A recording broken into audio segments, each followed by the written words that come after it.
Daniel Levy's been such a massive figure at this club. It's hard to compare many other chairmen, many other clubs, just because of the sheer longevity and how he's one of the most sort of visible and public figures compared to other clubs where people might not even know the chairman. Just a feeling of what the post-Daniel Levy era has been like since around the training ground. I know you said business as usual, but it must be a bit different. I mean, it's massive. Yeah, you know, it happened Thursday. I was back at the training ground Monday, and then we had 4 trainings, and you know, it was not that Daniel was out there on a training pitch or in the meeting rooms or so. You know, it is basically business as usual for me, because the transfer window closed, where there was a lot of interaction. So I don't think it has changed too much for me personally so far. So maybe it's too early to ask about that. But of course, there's people that worked with Daniel for so much longer, which is most likely more, is more different for them, I guess. You would have known before you came here how there was a protest last season, and wasn't just against the Eagles, against the ownership as well, who are the same ownership but different sort of generations. Is there not part of you that's sort of thinking, oh, right, well, maybe that's not going to happen as much now, as a sort of relief now that it's gone, but do you sense there'll be a difference that when things don't go as well during the season, like we've seen in the past, where suddenly the fans are taking against the ownership of the club and the chairman, that might not happen? To be honest, I haven't thought about that at all. And I think the main bit is probably because I haven't been part of it. Of course, as you said, of course I heard about it. I think one of you guys said it a few weeks ago, or when there was maybe another demonstration or unhappy fans. So, yeah, I haven't thought too much about that. So, hopefully just win a lot of games and everything is easier. Fair. And just lastly, a bit of a left field one. What do you make of half and half scarves? Because West Ham has banned them. Yeah. Half and half scarves. So what? Half what? Half West Ham, one Spurs in this occasion. You know, they sell them on the streets. I guess it's a little bit odd between 2 clubs that maybe don't like each other that much. To be fair, I don't know who probably not selling that much. So the one who came with that idea probably is not the most wealthy guy or girl in the world, I guess. So the answer is probably yeah. Hi Thomas. Since Daniel's gone, have you spoken to or met with anyone from the Lewis family who are now obviously going to be more involved than they were? Yeah, I've spoken to a few from the Lewis family, and of course also spoken to Peter Cherington, the new non-exec chairman. Also spoke to him before. Of course, he was in the board. So yeah, there's been good, constructive conversations, and feel the backing, and they're happy. I'm not asking you to tell me what they told you. Good, thank you. Right. But broadly speaking, did they give you quite a clear idea of what this new era, what they hope it's going to look like? Because we keep hearing new era and sustained sporting success, but we don't get the detail. Without telling us it, unless you want me, I'm looking to. Mm-hmm. Do you have the detail? Have they been quite detailed? I think it's fair to say things has gone quite quick.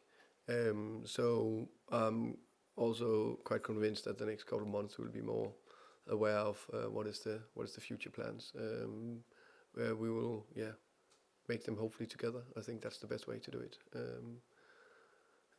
So yeah.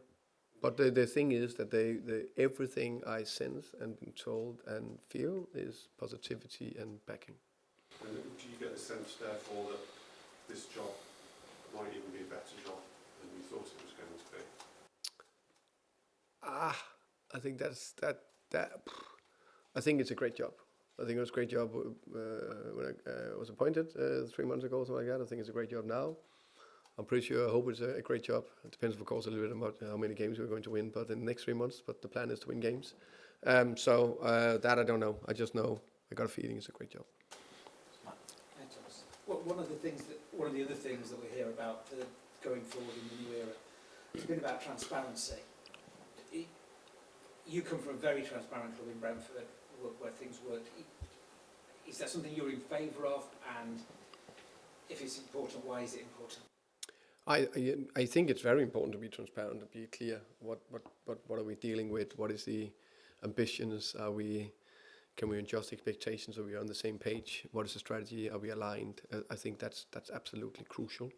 To be fair, I think that was pretty clear throughout since I've been appointed, and the last 3 months also in transfer. What was the targets? What could we not more or less buy for? But how many did we target, and how would we want to do things? So that's been good, and I expect it to be good going forward. Yeah, transparency is important because why? No, I think then it's clear what you in what direction we're working. Are we aligned? What kind of strategy is it? So I think that should be absolutely clear. Because you've got a massive following, because you communicate with it. No, yeah, but I think I took that for granted. Actually, yeah. Can I ask you one that's not Daniel related? But do you expect Ian Basuma to be part of your squad now? Is he still going to go before some of the foreign windows close? Or? I think, of course, there's a few foreign windows, but I'll be surprised if anyone is leaving us now. So the answer is yes, he's part of the squad. Hi. As well, this new era is about kind of more wins. Say again, sorry? More wins, more sporting success. Yeah. Do you feel any extra pressure because of that? So who says? Try to start with the answer. I probably didn't understand it. Yeah. The new era. Yeah. There's been a lot of talk about more wins, more sporting success, more focus on the pitch. I wonder if you feel like the ambitions have changed at all already. Do you feel like any extra pressure in that regard? That's probably the good thing about not reading too much, because I didn't know that. But now you told me, so I think we all want to win as much as possible and end as high as possible. I'm pretty sure we're all aware of where we stand since my first press conference here with you guys to now. Of course, we had a fine window. I'm pretty sure we know where we are around in the food chain in terms of what we're competing against, and it's from now we need to build and compete and hopefully develop and get better. You talk about everything happening very quickly. I wonder if you might at some point in the future sit down with Daniel Levy and have dinner, have some wine or something. I could easily see myself doing that. So yeah, that's very likely. And on the squad, do you think there's enough depth? I mean, we talked about that before in terms of the kind of competitions this season. I wonder if after the transfer, do you think there's enough to kind of manage all the competitions this season? Yeah, I would say I think the biggest thing last year was probably the injury situation. So can we touch wood? Hopefully get on top of that, then we will have, I think, more than enough players to cover all the competition we are competing in. So that's the aim.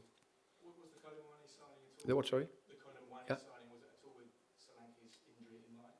No, that was not. We wanted one more offensive player in. Yeah, you're welcome. Hi, Thomas. You Hi. also came from Brentford, which from the outside sort of looks like a perfect example of sort of stability and everything very calm. Also from the inside. Yeah. Here you've had, so much change in such little time. You've captained Daniel Levy now. Has it been sort of difficult to adjust to just that level of noise and change you had to cope with? I would say that it's more, I think, just been probably in the way it's been just extremely busy. So talking about the leadership group, I haven't done it yet because there's too many things on. So because I need to know a squad, players, staff, new relationship with everything from Daniel to Johan to Vinay to build that, to build with the recruitment department. So all that need to be built. So that just take more time. So I think that's probably more the bigger thing. You can say naming a captain for me is not. I came in, there was a captain, I need to name a captain, so not a problem. Of course, you can say the bit with Daniel, of course, is big news, but I only worked with him really for 3 months, so it's not like if it was in Brentford that suddenly Matthew left and another came in. That probably would be a little bit, so not too much for me, if I'm honest. And going back to the Tell decision, obviously you said you don't want the biggest sort of squad to be able to choose from. But is that something the club need to consider going forwards in terms of recruitment, so that you're not in a position where sort of a £30 million signing is one of sort of 6 first-team players that you then can't include in the squad? That we need a bigger squad also. No, in terms of recruitment, it's Yeah. something to think about, that you're in a position where someone you spent that much money on like a few months ago, you're then not able to include for your Champions League squad. Does that need to be more of a focus in recruitment? I'm not sure if I understand the question, because I have a limited number of players for the Champions League squad, but I'm very happy with the squad size itself, if that makes sense. So no matter if you could name 30 players to the Champions League or 20 players, we will not have more or less players, probably at the same amount of players we have now. We just like to be able to name more in the Champions League squad. I guess it feels like it's sort of been a problem for not just this season, but something Tottenham had to deal with for the last few years in terms of that European squad and the makeup of it. Is whether it's sort of getting more club-trained players through and sort of building through the academy. Is there sort of maybe an overarching, not review, that makes it sound a bit more serious, but something the club needs to be more aware of? Of course, I've been here 3 months, so it's difficult for me just to say that, but I would definitely say that we should have an academy that are good enough to produce club-trained players in the future. That must be the aim, no matter what. I'm sure they do a top job over there. I've spoken to them a little bit, but that, of course, needs to be the aim, of course. Can I just ask one last quick one? Mhm. Rodrigo Bentancur was in his last year of his contract. How keen are you for the club to provide some clarity on his future and agree a new contract there? I think first and foremost, very happy with Rodri. I think he's been a very good player for us, a top professional in every aspect. I'm happy with him. He's happy with being here. I know that for a fact. Let's see what will happen in the future. Jacob's finished, please. Sorry, West Ham were pretty delighted with Kudus' first season. They were, yeah. Not so impressed with his second season. Question things always consistency. Is that, do you think, a challenge for him? I don't know. We will see, of course. Of course, I follow him from distance, and I was like you, impressed with the first season at West Ham, and a little less with last season. Sometimes also looking from distance, they maybe didn't hit their best season for various reasons. Again, I don't want to go into details. It's very difficult to judge from the outside, so that maybe doesn't help. From the player perspective, I can only, really speak about the players I'm coaching, and right now, I think he's been quite consistent with good performance. Hopefully, he can keep that going forward. That's definitely the aim. When he got 4 or 5 goals last season, is that something for you that he needs to improve in his game? And look what he did with, for example, in Bueno at Brentford in a similar kind of position. Do you have that kind of vision with him as well? Yeah, definitely. I think all front 3 players or front 4, they need to provide goals and score goals. And I would say especially the wingers and the striker need to have a quite a significant number of goals, or as many as possible, of course. So of course that's a target for Mo as well. I know he's very eager to get better numbers on the board, and he works very hard on it.